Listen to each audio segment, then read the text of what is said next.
Mon père me disait: si tu veux vraiment quelque chose, Jojo, tu l'auras.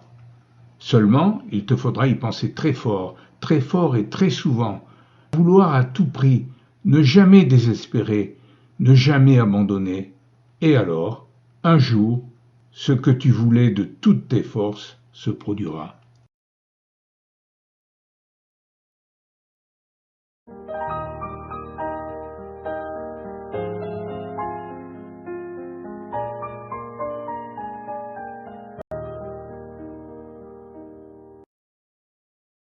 Notre arrivée mouvementée à Tahiti, déjà contée dans une vidéo précédente, avait éveillé en moi l'amour des animaux. Je fus donc au comble du bonheur quand j'héritai, après la mise à l'écart du chien Cartouche, jugé dangereux, d'un autre chien, Banane. Je me souviens très bien de lui. Beagle marron clair avec des taches blanches et d'autres plus foncées. Ce mélange de couleurs lui avait d'ailleurs valu son nom, donné par ma sœur Ginette. Les oreilles longues, larges et tombantes, le regard doux et affectueux. Sympathique et inoffensif, plein de bonnes intentions pour ses maîtres, il est devenu très vite un bon petit copain pour moi.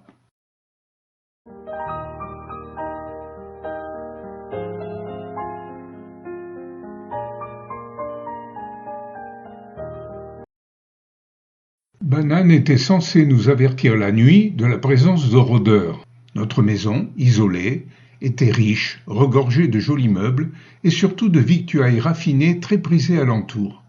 Par ailleurs, maman, surnommée en famille Patemouille, était très peureuse.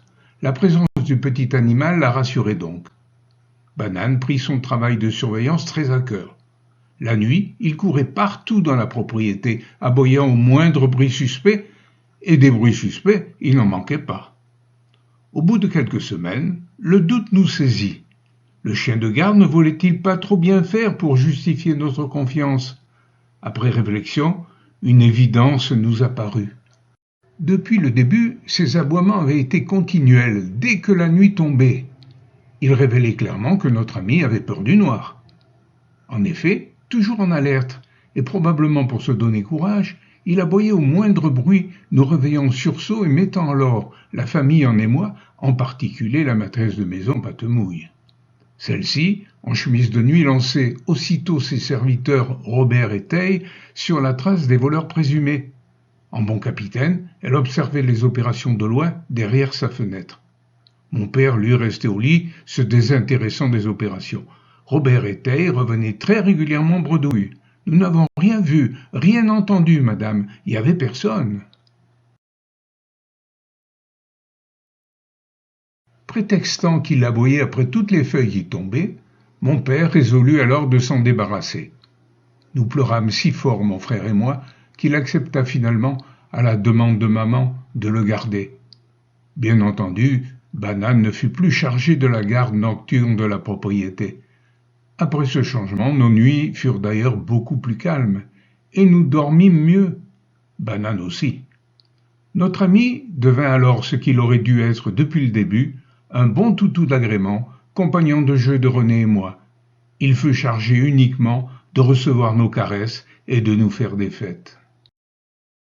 Enfin, dans son élément, il s'acquitta avec le plus grand bonheur de sa nouvelle tâche pendant toute la durée de notre séjour dans l'île.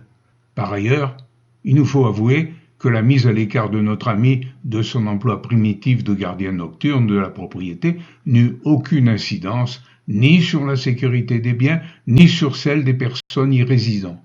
Malgré les craintes de Patemouille, il n'y eut en effet, et jusqu'à la fin de notre séjour, ni intrusion nocturne, ni aucune tentative d'effraction ou de vol, de jour comme de nuit. La maisonnée était en fait rassurée. Banane n'étant plus chargée de la sécurité, j'obtins de ma sœur Ginette la permission de l'amener avec nous à la plage toute proche, plage que nous fréquentions presque tous les jours. N'aimant pas rester seul, il en fut ravi. Lorsqu'il nous vit à l'eau, il se mit tout d'abord à aboyer, de crainte probablement.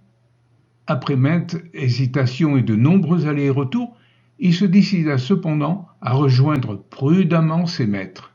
Je n'avais pas peur qu'il se noie. Papa m'avait dit que tous les animaux savaient nager. Ce fut effectivement le cas de Banane. Il se mit finalement avec la plus grande prudence à l'eau, battant des pattes et relevant la tête. Ce fut alors véritablement du délire chez ses maîtres. Encouragements et applaudissements nourris à son intention fusèrent en effet de la part de ma sœur et de moi. Avec sa nage peu orthodoxe et ses longues oreilles trempant dans l'eau, la scène nous mettait en joie. Était-ce dû à nos encouragements? Était-ce dû au bonheur d'une activité nouvelle, beaucoup plus passionnante pour lui que la garde nocturne de la propriété? Toujours est-il que Banane y prit goût. Il y prit même tellement goût que Ginette dut l'amener avec nous à chaque fois que nous prenions le chemin de la plage. Le jeune Beagle me devint indispensable. Il me suivait partout, participant à mes jeux solitaires comme à ceux que nous organisions dans le parc avec mon jeune frère Roro. Il grimpait dans notre voiture à pédales, et nous faisions alors à trois le tour de la propriété à toute vitesse, affolant sur notre passage les poules et leurs poussins. Souvent je lui demandais son avis lors de l'organisation d'un jeu. L'observation de son regard expressif m'apportait la réponse. L'importance que j'accordais à sa présence à mes côtés me fait dire que j'ai eu pendant mon séjour à Papeete 3 amis tahitiens, Toti Jacquemin, Bébé Malinowski et Banane.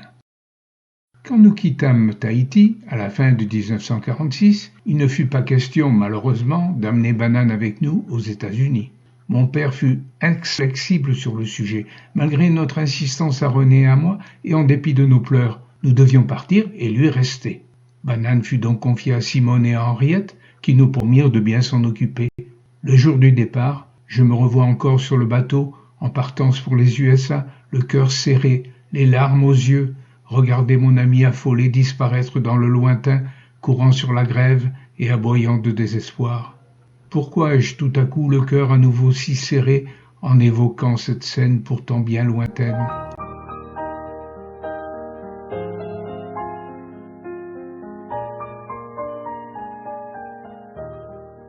Est-ce que je m'attendris surtout sur le petit garçon triste, ou bien plutôt sur le petit chien affectueux abandonné par ses maîtres?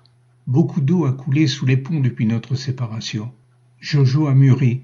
Après Tahiti, il a voyagé. Il a fondé une famille. Devenu marin dans l'âme, amoureux de voile, épris de liberté, il a même bourlingué autour du monde en solitaire sur son voilier pâte-mouille. Oui, beaucoup d'eau a coulé sous les ponts Banane depuis tout ce temps. Et pourtant, je ne t'ai pas oublié. Quand je t'ai quitté, j'avais 8 ans. Jamais beaucoup plus aujourd'hui. Et pourtant, je me souviens encore de tout. Où que tu sois à présent, mon compagnon de jeu, mon confident, mon ami, sache que malgré toutes ces années passées sans toi, je te sens toujours à mes côtés. Non, je ne t'ai pas oublié et je n'ai rien oublié. Ni de tes peurs nocturnes, ni de tes caresses, ni de tes courses effrénées le long de la plage avec tes grandes oreilles flottant au vent, ni de ton regard si doux, ni surtout de tes longues léchades.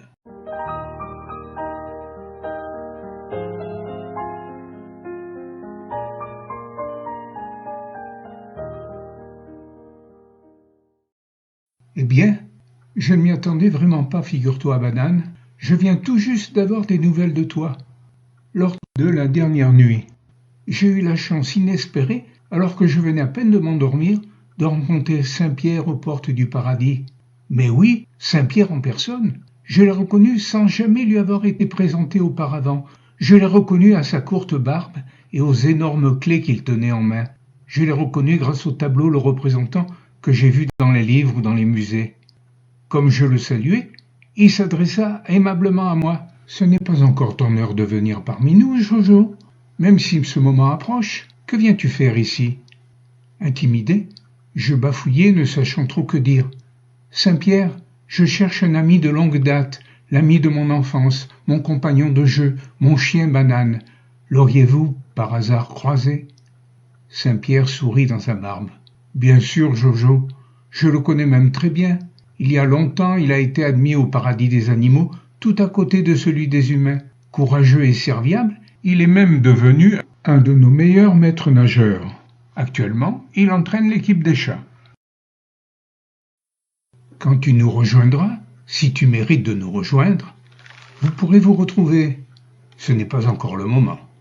En attendant, je lui dirai que tu es passé. Bon, le travail me réclame. À bientôt, Jojo. » Saint-Pierre me salua et disparut alors aussi vite qu'il m'était apparu. Je me réveillai tout à coup en sursaut, abasourdi par cette rencontre, et je me suis rappelé très vite Les paroles de papa. Si tu veux vraiment quelque chose, tu l'obtiendras. Pour cela, il te faudra vouloir cette chose à tout prix, l'imaginer, imaginer encore, ne jamais abandonner. Et un jour, ce que tu voulais de toutes tes forces se produira. Alors, j'ai pensé très très fort à toi, Banane. Puis, en silence, j'ai prié, prié, longtemps, longtemps Saint-Pierre pour qu'il n'oublie pas sa promesse. Mon envie de te revoir est si forte, si intense, qu'un jour prochain, je le sais, grâce à son aide, ce vœu se réalisera. Nos routes se croiseront à nouveau, et nous nous retrouverons tous deux au paradis. À bientôt, Banane.